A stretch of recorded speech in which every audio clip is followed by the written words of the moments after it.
ಸರ್ಕಾರಕ್ಕೆ ನಾನು ಒತ್ತಾಯನ ಮಾಡ್ತೀನಿ. 56,000 ಕೋಟಿ ರೂಪಾಯಿ ಇವತ್ತು ಗ್ಯಾರಂಟಿಗಳು ಕೊಡ್ತಾ ಇದ್ರಿ. 56,000 ಕೋಟಿ. ಇವತ್ತು ನಾವು ನಮ್ಮ ಭಾಗದಲ್ಲಿದ್ದಂಥ ಕಬ್ಬು ಬೆಳೆಗಾರರಿಗೆ ಇವತ್ತು ಬೆಂಬಲ ಬೆಲೆಯನ್ನು ಘೋಷಣೆ ಮಾಡಿರಿ ಅಂದ್ರೆಗಿನ ಒಂದು ಕಡೆ ಕೇಂದ್ರದ ಕಡೆ ನೋಡಿಸ್ತೀರಿ, ಒಂದು ಕಡೆ ನಿಮಗೆ ಘೋಷಣೆ ಮಾಡೋಕ್ಕೆ ಆಗಲ್ಲ. ಇವತ್ತು 3,300 ರೂಪಾಯಿ ಕೊಟ್ಟಿದ್ರಿ, 3,500 ರೂಪಾಯಿ ಕೊಡಬೇಕಾಗಿತ್ತು. ಇವತ್ತು 56,000 ಕೋಟಿ ರೂಪಾಯಿ ಇವತ್ತು ಗ್ಯಾರಂಟಿಗಳು ಕೊಡೋಂಥ ಟೈಮಲ್ಲಿ ರೈತರಿಗೆ ಎಷ್ಟಾಗುತ್ತೆ? ಇನ್ನು ಜಾಸ್ತಿ ಆದರೆ ಎಷ್ಟಾಗುತ್ತೆ? 3,000 ಕೋಟಿ 4,000 ಕೋಟಿ ಆದರೆ ಆಗ್ಬೋದು. ಇವತ್ತು ಇಷ್ಟೊಂದು ದೊಡ್ಡ ಅಮೌಂಟನ್ನು ಘೋಷಣೆ ಮಾಡಿದ್ರೆ ಅದೇನು ದೊಡ್ಡ ಅಮೌಂಟ್ ಏನಲ್ಲ. ಅವರು ಕೂಡ ಇವತ್ತು ಯಾವುದೋ ಒಂದು ರೀತಿಯಲ್ಲಿ ಕೂಡ ಬೆಂಬಲ ಬೆಲೆಯನ್ನು ಕೊಡೋಂಥ ಕೆಲಸ ಆಗಿದ್ರೆ ಅಷ್ಟೊಂದು ಏನು 3,000-4,000 ಕೋಟಿ ರೂಪಾಯಿ ಏನು ದೊಡ್ಡ ಅಮೌಂಟ್ ಅಲ್ಲ ಅನ್ನೋಂಥ ಮಾತನ್ನು ಕೂಡ ಅದು ಮಾಡಿದರೆ ಕೂಡ ಚೆನ್ನಾಗಿರುತ್ತೆ. ಯಾಕಂದರೆ ಇವತ್ತಿನ ಸಂದರ್ಭದಲ್ಲಿ ಇವತ್ತು ಅನೇಕ ಹೋರಾಟಗಳು ನಡೀತಾ ಇದ್ದಾವೆ. ಅನೇಕ ಹೋರಾಟಗಳು ನಡೆಯುವಂಥ ಟೈಮಲ್ಲಿ ಕೂಡ ನಾವು ರೈತರ ಪರವಾಗಿ ಇರಬೇಕು ಅನ್ನೋಂಥ ಒಂದು ತೀರ್ಮಾನವನ್ನು ತೊಗೊಂಡಿದ್ವು.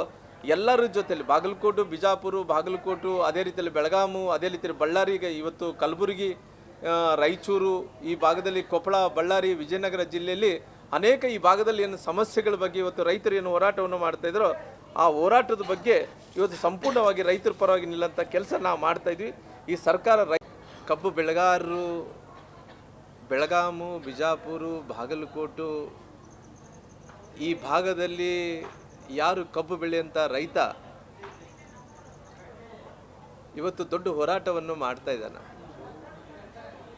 ಈ ಹೋರಾಟ ಮಾಡುವಂಥ ಸಂದರ್ಭದಲ್ಲಿ ರೈತರು ಬೆಳೆದಂಥ ಬೆಳೆಯನ್ನು ಅಂದರೆ ಕಬ್ಬು ಬೆಳೆಗಾರರನ್ನು ಕಬ್ಬು ಬೆಳೆಯನ್ನು ಇವತ್ತು ಟ್ಯಾಕ್ಟ್ರಿ ತುಂಬ್ಕೊಂಬರೋಂಥ ಟೈಮಲ್ಲಿ ಕೆಲವೊಂದು ಕಿಡಿಗೇಡಿಗಳನ್ನು ಬೆಂಕಿ ಹಚ್ಚೋಂಥ ಕೆಲಸ ಆಗಿದೆ.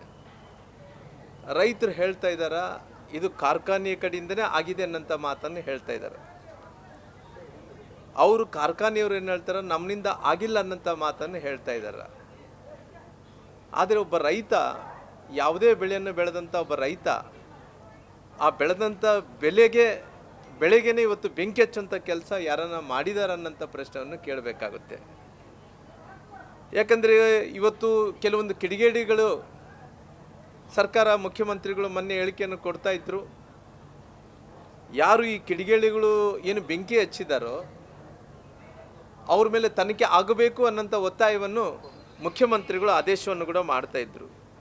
ಅವ್ರ ವಿರುದ್ಧವಾಗಿ ಕಠಿಣವಾದಂಥ ಕ್ರಮ ತಗೊತೀವಿ ಅನ್ನೋಂಥ ಒಂದು ಮಾತನ್ನು ಕೂಡ ಅವ್ರು ಹೇಳ್ತಾ ಇದ್ರು.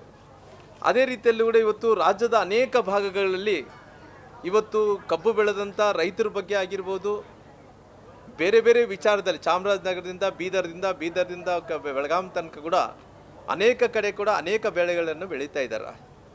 ಇವತ್ತು ರಾಜ್ಯದಲ್ಲಿದ್ದಂಥ ಎಲ್ಲರ ಜೊತೆಯಲ್ಲಿ ರೈತರ ಜೊತೆಯಲ್ಲಿ ಭಾರತೀಯ ಜನತಾ ಪಾರ್ಟಿ ಸನ್ಮಾನ್ಯ ಹಿರಿಯ ನಾಯಕರಾದಂಥ ಸನ್ಮಾನ್ಯ ಯಡಿಯೂರಪ್ಪರು ಅಧಿಕೃತವಾಗಿ ನಮ್ಮೆಲ್ಲರೂ ಕೂಡ ಆದೇಶವನ್ನು ಕೊಡೋಂಥ ಕೆಲಸ ಮಾಡಿದಾರೆ. ರೈತರ ಜೊತೆಯಲ್ಲಿ ಕಷ್ಟಪಡೋಂಥ ರೈತರ ಜೊತೆಯಲ್ಲಿ ಅವ್ರಿಗೆ ಸ್ಪಂದಿಸಬೇಕು, ಅವ್ರ ಜೊತೆಯಲ್ಲಿ ನಿಲ್ಲಬೇಕು ಅನ್ನೋಂಥ ಒಂದು ಕಠಿಣವಾದಂಥ ಒಂದು ರೀತಿಯ ನಮಗೆಲ್ಲರೂ ಕೂಡ ಮಾರ್ಗದರ್ಶನವನ್ನು ಕೂಡ ಮಾಡೋಂಥ ಕೆಲಸ ಮಾಡಿ ರೈತರ ಜೊತೆಲಿ ನಿಲ್ಲಬೇಕನ್ನೋಂಥ ಮಾತನ್ನು ಕೂಡ ರಾಜ್ಯಾಧ್ಯಕ್ಷರು ಹಿಡ್ಕೊಂಡು, ನಮ್ಮನ್ನು ಹಿಡ್ಕೊಂಡು, ಎಲ್ಲರನ್ನ ಕಾರ್ಯಕರ್ತರು ಹಿಡ್ಕೊಂಡು ರೈತರು ಸಂಕಷ್ಟದಲ್ಲಿದ್ದಾರೆ. ಇವತ್ತು ರೈತರು ಸಂಕಷ್ಟದಲ್ಲಿದ್ದಂಥ ಟೈಮಲ್ಲಿ ಅವ್ರ ಜೊತೆಲಿ ನಿಲ್ಲಬೇಕು ಅನ್ನೋಂಥ ಮಾತು ಒಂದು ರೀತಿ ನಮ್ಮೆಲ್ಲರೂ ಕೂಡ ಆದೇಶವನ್ನು ಕೂಡ ಮಾಡೋಂಥ ಕೆಲಸ ಮಾಡಿದ್ದಾರೆ. ಈ ಸಂದರ್ಭದಲ್ಲಿ ಸರ್ಕಾರಕ್ಕೆ ನಾನು ಒತ್ತಾಯವನ್ನು ಮಾಡ್ತೀನಿ. ಈ ಕರ್ಮಿಗಳು ಯಾರು ಬೆಂಕಿ ಹಚ್ಚಿದಂಥವ್ರು, ಯಾರು ಆ ಕಿಡಿಗಳಿಗೆ ಯಾರಿದ್ದಾರೋ ಅವ್ರನ್ನ ಆದಷ್ಟು ಬೇಗನೆ ಅವ್ರನ್ನ ಗುರುತಿಸಬೇಕು. ಗುರುತಿಸಿ ಅವರು ಶೀಘ್ರದಲ್ಲೇ ಸೂಕ್ತವಾದಂಥ ಶಿಕ್ಷೆಯನ್ನು ಕೊಡುವಂಥ ಕೆಲಸ ಮಾಡಬೇಕು. ಕಾನೂನಾತ್ಮಕವಾದಂಥ ಏನು ಕ್ರಮಗಳನ್ನು ತಗೋಬೇಕು ಆ ಕ್ರಮಗಳನ್ನು ತಗೊಳ್ಳೋಂಥ ಕೆಲಸ ಮಾಡಬೇಕಾಗಿದೆ. ಕೇವಲ ಮುಖ್ಯಮಂತ್ರಿಗಳು ಇದ್ರ ಬಗ್ಗೆ ನಾನು ಅವ್ರ ಮೇಲೆ ಕ್ರಮ ತಗೊತೀನಿ, ಅವ್ರ ಮೇಲೆ ತನಿಖೆ ನಡೆಸ್ತೀನಿ ಅಂದೇಳಿ ಹೇಳೋದು ಕೇವಲ ಕಾಗದ ಪತ್ರದಲ್ಲಿ ಹೇಳೋದಲ್ಲ. ಆ ಕಾಗದ ಪತ್ರದಲ್ಲಿ ಹೇಳೋಕ್ಕಿಂತ ಮುಂಚೆ ಅವ್ರ ಮೇಲೆ ಕ್ರಿಮಿನಲ್ ಮುಕದ್ದಮನ್ನು ಕೂಡ ಹಾಕಬೇಕು. ಯಾಕಂದರೆ ಇಂಥ ಅನೇಕ ಸಂದರ್ಭದಲ್ಲಿ ಇವತ್ತು ರೈತರು ಹೋರಾಟಗಳನ್ನು ಮಾಡ್ತಾರೆ. ರೈತರು 3,500 ರೂಪಾಯಿ ಕೊಡಬೇಕೆಂದೇಳಿ ಹೋರಾಟ ಮಾಡೋಂಥ ಟೈಮಲ್ಲಿ ಸರ್ಕಾರ ಕೊಟ್ಟಿರೋದು 3,300 ರೂಪಾಯಿನ ಕೊಟ್ಟಿದ್ದಾರೆ.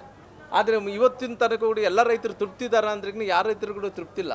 ಅದೇ ಸರ್ಕಾರ ಘೋಷಣೆ ಮಾಡಿದೆ, ಬಹುಶಃ ಸಕ್ಕರೆ ಮಂತ್ರಿಗಳು ಅವ್ರಿಗೆ ಮಾತ್ರ ಅದು ಸಮಾಧಾನ ಇರ್ಬೋದಾಗಲಿ. ರೈತರಲ್ಲಿ ಇವತ್ತಿನ ತನಕ ಕೂಡ ಬಾಗಲಕೋಟೆಯಲ್ಲಿದ್ದಂಥ ಸಮಸ್ಯೆನೇ ಬೇರೆ, ಬೆಳಗಾಮದಲ್ಲಿದ್ದಂಥ ಸಮಸ್ಯೆನೇ ಬೇರೆ, ಬಿಜಾಪುರದಲ್ಲಿದ್ದಂಥ ಸಮಸ್ಯೆನೇ ಬೇರೆ, ಬಳ್ಳಾರಿಯಲ್ಲಿ ಇವತ್ತು ಹೊಸಪೇಟೆಯಲ್ಲಿ ವಿಜಯನಗರ ಜಿಲ್ಲೆಯಲ್ಲಿದ್ದಂಥ ಸಮಸ್ಯೆಗಳನ್ನೇ ಬೇರೆ ಇದ್ದಾವೆ. ಹಂಗಾಗಿ ಯಾವ ಕಬ್ಬು ಬೆಳೆಗಾರರುಗಳು ಇವತ್ತು ಸಂತೋಷದಲ್ಲಿಲ್ಲ. ಅದೇ ರೀತಿ